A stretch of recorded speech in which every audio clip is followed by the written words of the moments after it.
2021 was a year that did not really have any groundbreaking games per se. No game that really shattered the industry like how Breath of the Wild or Halo did.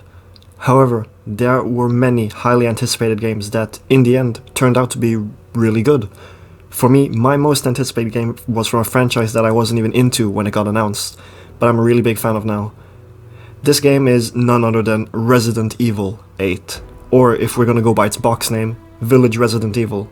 Now, this game had me a bit uncertain when I finally got to playing it. People scored it lower than Resident Evil 7, said the story went off the rails even for Resident Evil standards, and that the game was just fine overall. But there was also a lot of praise for it, like the one and only Lady D and her castle. But now, here we are, the Storm experience on my 5th Resident Evil game, and my 3rd Resident Evil game that I've beaten, and the 2nd Resident Evil game review on this channel. So, from a patient gamer's perspective, let's go full Redfield and take on this boulder of a game, descend into the Village of Shadows, and my review of this game. Bingo. Bingo?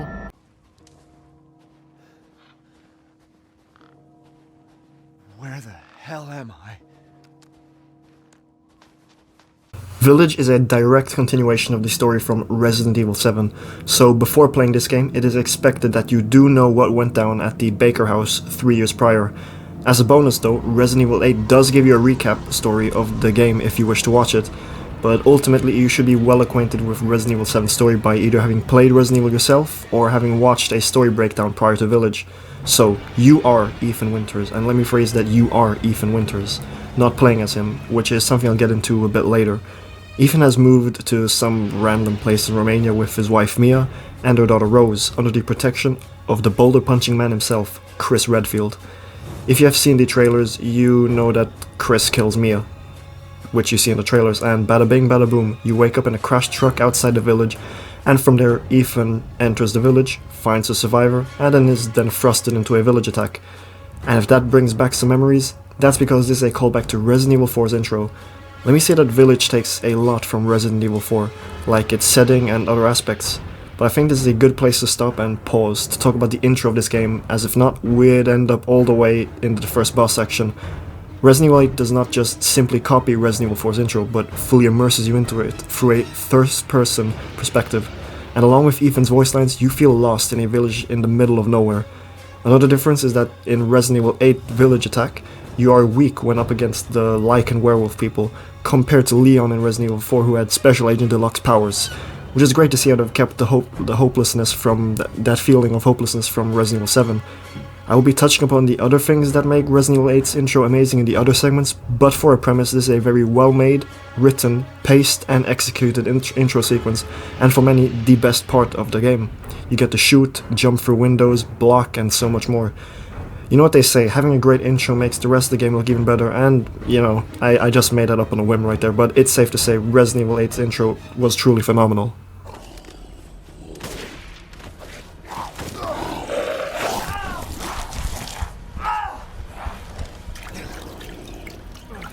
I loved Resident Evil 2 Remake's gameplay for how smooth it felt, and Resident Evil 7's felt stiff compared to 2. But Resident Evil 8 improves upon 7's feel, with both of them being in the first-person perspective. Ethan feels much more competent than in 7, and that makes sense, since you find out that he is military trained since the Baker incident in 7. He reloads guns quicker and more efficiently, and in style.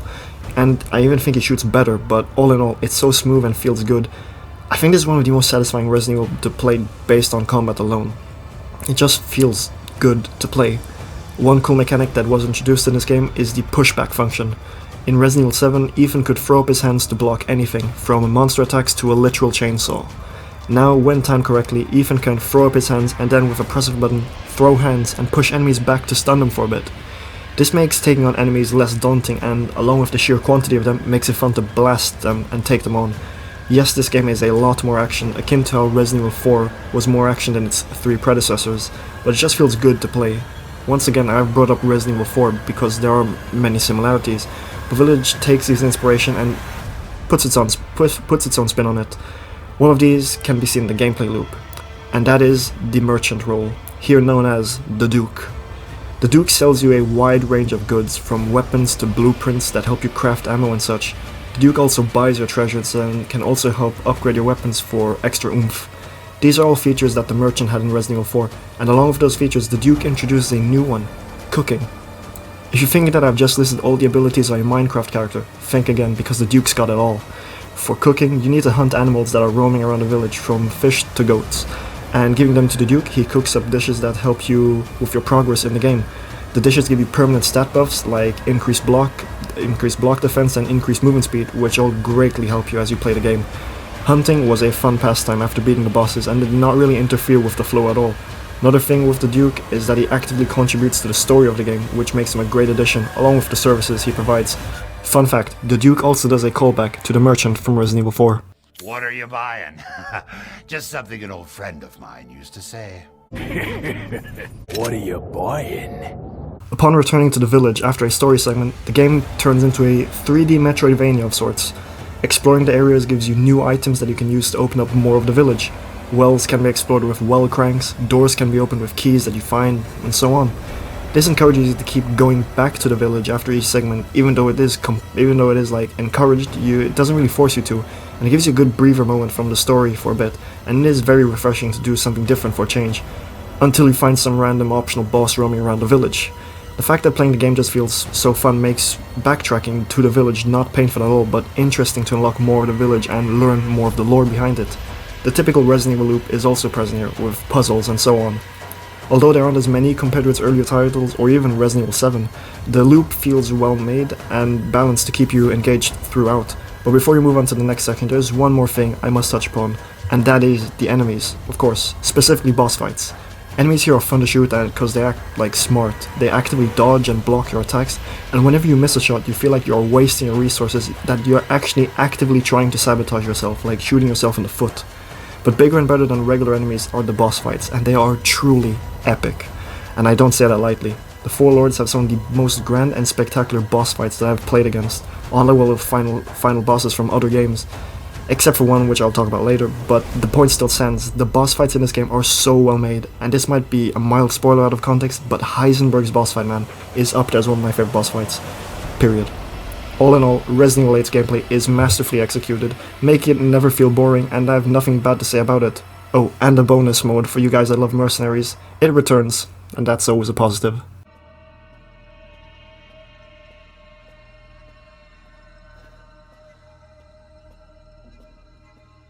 Since we are talking about atmosphere now, I can once again gush about how great the atmosphere of the intro of RE8 was. Resident Evil 8's atmosphere is great at making you feel small and frail, but not unfair, that you do have a fighting chance against the village. The village. The village here is a character, with each corner having something for you to explore, exciting you to find some loot, and depending on when you find a random big man walking around with an axe. The village is great at encapsulating this balance of discovery. What helps the village feel lived in are the inhabitants, and by that I mean lichens and wild animals. You can find boars roaming around gardens and chickens running wild, and lichens staring you down from the rooftops. The village might be dead. Literally. But it sure feels lived in. Speaking of areas, the 4 segments of the Four Lords are so well made and designed, and the world building here feels extraordinary. There's always something to see and look at in awe, be it paintings in House de Matresque or pieces of just literal pieces of metal in the factory section. Along with the atmosphere, the characters here are so well written, which I'll get into the story section, but being well written just helps you get immersed into this world and the backstory of the Four Lords. It is a shame that you can't not return to these areas, but the fact that they are so epic and grand, the memory of being there and experiencing it echoes throughout your playthrough and quickly becomes some of the most memorable moments in the game. But there's one area where I feel the game fell face flat in terms of atmosphere, and that is with the third Lord, Moreau. You see him once when you're in the initial meeting with the Four Lords, and he just looks out of place, man. Like, no hate, but I feel like they gave him the very generic character tropes. And along with that, he is the boss of the water section, and everyone loves water levels in video games. Not only that, Moreau for real do be caught simping for Mother Miranda. All jokes aside, this place dragged on for way too long, and I just wanted to get through this part as fast as I could. And the fight here was underwhelming compared to the other boss fights, and it really was a breath of fresh air to get to the factory, which was the section right after, which was amazing. In Moreau's area, it really felt that someone pressed the pause button for the atmosphere and story during this segment. Yeah, really. Another issue that I only realized once I got to Moreau's area were the elevator rides. So I played this on the PS4 Pro, so maybe that's why the rides felt so long and dragged out, but maybe they load faster on next-gen consoles. It's just that these elevator rides took so long. It just, like, during these rides, I just found myself picking up my phone and scrolling because there was lots of time with nothing to do. However, I do understand it is probably to mask loading times, I think, I don't know, and it is a technical issue that I had to use to, like, mask it again, like I said, but if it is a very minor gripe I have.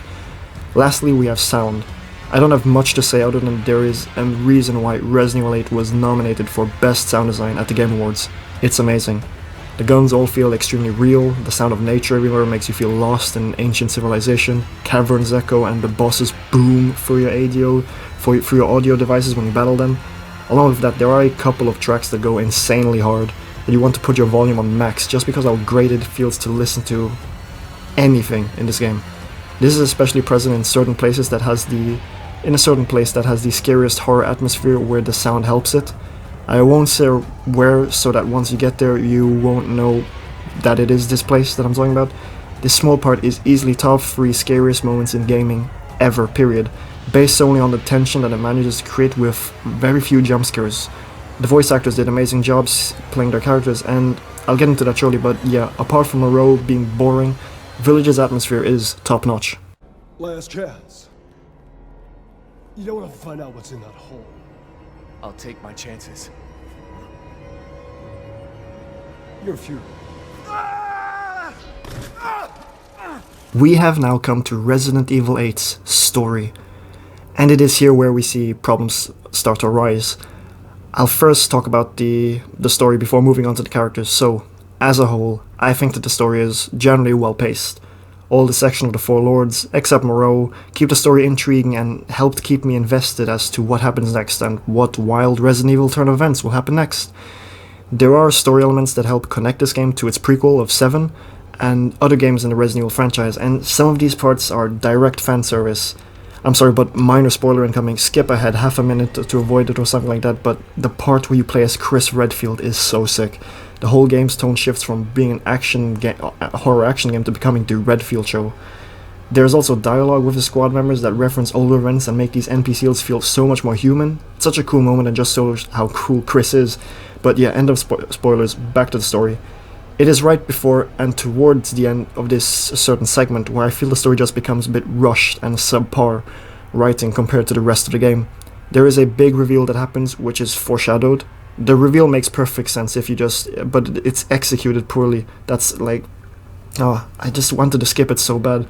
Like, it's a perfectly good reveal but ruined by a terrible sequence to show it. There's also another revelation that comes to light which is where the big problem of the whole story lies. You know, a story is walking on thin ice when everything that has happened up to this point could have been avoided by a simple sentence. As for the ending, it was fine. It is a touching ending, and I'll give him that.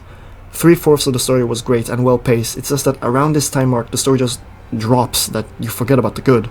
And as we discuss characters, the story problem is made clear through the main antagonist, who you'll find out pretty quickly is called Mother Miranda. I'm sorry, but she is poorly written. Nothing is clear about her. Everything is vague, that when I learned stuff about her, I was left more confused than intrigued. She is I'm sorry to say, a bad villain, and unless another Resident Evil game goes a bit deeper into her story, I don't want to hear or see her from her ever again. But enough of the bad, since I have no more complaints. Now for the characters. Heisenberg and Lady D herself are the 2-star bad guys in the game. Like I said, they are well written, with their backstories being very clearly shown and told at times, and their interactions even more. Neil Newborn and Maggie Robertson did 2 monster performances for their characters, that their presence is seen throughout, their lines are delivered fantastically, and the way they mocap their characters was phenomenal. The other voice actors did great jobs as well, and overall helped make the characters feel so well written and feel great. But in my eyes, the star of the show, who deserves a lot more recognition, is Ethan Winters himself, played by Todd Soley. I don't hear a lot of praise for him, but he did a stellar job. In Resident Evil 7, Ethan was more or less a blank slate that muttered curse words every now and again, barely giving him any character. But in Resident Evil 8, he is given a lot more character, and he has a clear goal that he is set out to do. Another positive thing that I love about Ethan's character now are his one-liners that he says every now and then. Now, here's a brief compilation of some of them, and I'll link a video in the description that has compiled absolutely everything that Ethan has said himself. Must be pretty tough. Huh. Who the fuck are you? I don't give a damn about your personal issues. Called myself a big one. You're not from this village. No. I'm Ethan. Fuck you, you crazy bitch! Again, Todd Soley did fantastic, and I know that Ethan is a hit or miss for some people, but he did great. All in all, the story does take a big hit at the inferred section that I mentioned earlier in this segment, but this does not stop the characters from shining, carrying the story like a battle royale squad. Overall, the story takes a big hit, but with 10 out of 10 characters, except Moreau. Sorry, Moreau. Now, let's take a look at him. Well, Ethan Winters. After this descent into the village, I can say that I really did enjoy myself in Village Resident Evil. It was so much fun to play through it, to uncover the mysteries of the village and interact with the characters. I did have my problems with some areas and story moments, but in the end, even when Resident Evil 8 falls short in some moments, it manages to turn itself into a front roll flip, making it look like an intended stunt. So even if there are glaring problems, they don't matter in the grand scheme of things, as fun gameplay with a plethora of mechanics. Now that I say that, I don't think really there are a plethora of like really new mechanics, but yeah, plethora of mechanics, technically well made atmosphere boosted by amazing sound design, and a well-paced story with flaws, but amazing characters and their development. Resident Evil Village is going to be one of the best games I finished in 2022, and will definitely be in contention for one of the best games I played in 2022 when the list comes out at the end of this year. And with that, I leave you by saying that Resident Evil Village is amazing, and you too should descend into the village. Hamstring. And when I find Miranda, she's a dead one. Hey guys, I hope you enjoyed another Storm experience and hope that you've had a great day so far. So yeah, what do you think of Resident Evil Village? Did you like it? Will you get it? Let me know down below. Also, maybe leave a like and subscribe because those two things really do help out a lot. And yeah, next up I'll be going over Sonic Forces, maybe Max Payne, but I'm pretty sure it's going to be Sonic Forces next, but either way, I'll see you in the next one. Have a good one, punch some boulders, and with that, adios and Storm out.